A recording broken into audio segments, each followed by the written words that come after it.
বাংলাদেশে আর আমরা বিভাজনের রাজনীতি চাই না। কেউ আমাদের জাতির ঐক্যকে টুকরা টুকরা করুক, এটা আমরা মানব না।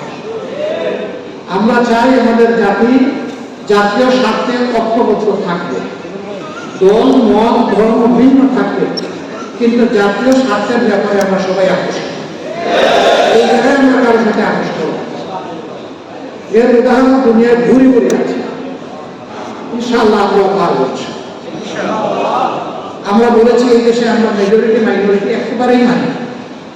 এটা বলে কিছু মানুষের উপর স্নায়ুর চাপ প্রয়োগ করা। আমার মসজিদ যদি পাহারা দেওয়ার প্রয়োজন না হয়, আরেকজনের মন্দির মঠ পাহারা দেওয়ার প্রশ্ন আসবে। আমরা এমন একটি দেশ চাই যে কোনো প্রতিষ্ঠানে কারো পাহারা দেওয়ার প্রয়োজন হবে না, মানুষের বিবেকে যাতে পাহারা দেবে। প্রত্যেকটি ধর্মের মানুষ তার ধর্মকর্ম সে অত্যন্ত স্বস্তির সাথে পালন করবে। ইসলাম তার উপর জোর জবরদস্তি একেবারেই অনুমোদন দেয় না।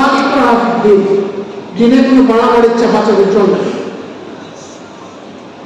স্পষ্ট। মুমিন কোরআনের সমস্ত আয়াত একদম স্পষ্ট।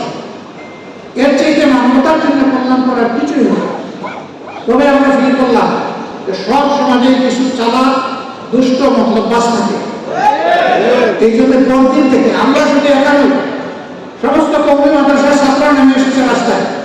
আমরা গিয়েছি, সবাই মিলে আমরা এগুলো পাহারা দিয়েছি। একটা নতুন ইতিহাস সৃষ্টি হয়েছে বাংলাদেশে। আমরা সারা দেশে আমাদের কর্মীদেরকে বলেছি যে মুমিনরা ঐক্যবদ্ধ হয়ে আজকে সবার ধর্মের প্রতিষ্ঠান পাহারা দেবে। সব যতদিন পর্যন্ত একটা স্থিতিশীল সরকার মোটামুটি প্রতিষ্ঠিত না হয়, ততদিন পর্যন্ত আমাদের এই পাহারাদের উপলব্ধ থাকে। শুধু ধর্মের প্রতিষ্ঠান না, তাদের ব্যবসা প্রতিষ্ঠান, বাড়িও, কোথাও যদি তারা কেউ ফিল করেন যে আমাদের কোনো সহযোগিতা দরকার, আমরা তাদেরকে সহযোগিতা দিই। আলহামদুলিল্লাহ, একটা অনন্য ভ্রাতৃত্বের মধ্য দিয়ে আমাদের সবার মধ্যে গড়ে উঠেছে। একটি ফুলের বাগান, ফুলের বাগানে এক জাতের ফুল থাকে না, বিভিন্ন জাতের ফুলের বাগান তৈরি হয়। এক একটা ফুলের এক একটা গুরুত্ব, এক এক গাছের এক এক গুরুত্ব। সবাই মিলে আমাদের এই সমাজ, এই বাগান। আমরা আগামী দিনেও সেই সম্মানের উজ্জ্বল দৃষ্টান্ত স্থাপন করব ইনশাআল্লাহ। আগামীতে খুব সন্নিকটে আমাদের হিন্দু ভাই বোনদের তাদের একটা ধর্মীয় অনুষ্ঠান আছে, আমরা জানি, সবাই জানি। এটি তাদের বাংলাদেশের সবচেয়ে বড় অনুষ্ঠান। আমরা সরকারকে এই ব্যাপারে কিছু আহ্বান জানাবো এবং জনগণকে আমরা আহ্বান জানাবো। আমরা তাদের অনুষ্ঠানটা তাদের পরিবেশে তারা যাতে সুন্দরভাবে সম্পন্ন করতে পারে, কেউ কে সেখানে কোনো ডিস্টার্ব না করে, এই জন্য আমরা সর্বাত্মক সহযোগিতা করবো। সম্মানিত ভাইরা, এরপরে আমরা কি বলেছি? আমরা বলেছি যে এখনকার আমাদের রাজনীতি হচ্ছে, এই যারা জাতির জন্য জীবন দিয়ে জাতিকে মৃত্যু করে গেল, এখন তাদের পরিবারের কাছে যাওয়া আমাদের দায়।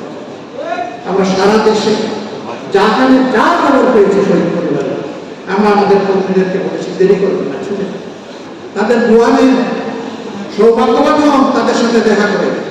তারা গর্বিত শহীদ পরিবার, তার ভাই, তার স্বামী, তার সন্তান এই আন্দোলনে জীবন দিয়েছে। সে জাতীয় বীর, জাতির জন্য জীবন দেওয়ার সৌভাগ্য সবার হয় না। যান তাদের কাছে, যান, বিপ্লবের স্পিরিট আপনার মাঝে তৈরি হবে। যান, ঋণ পরিশোধ করার চেষ্টা করি।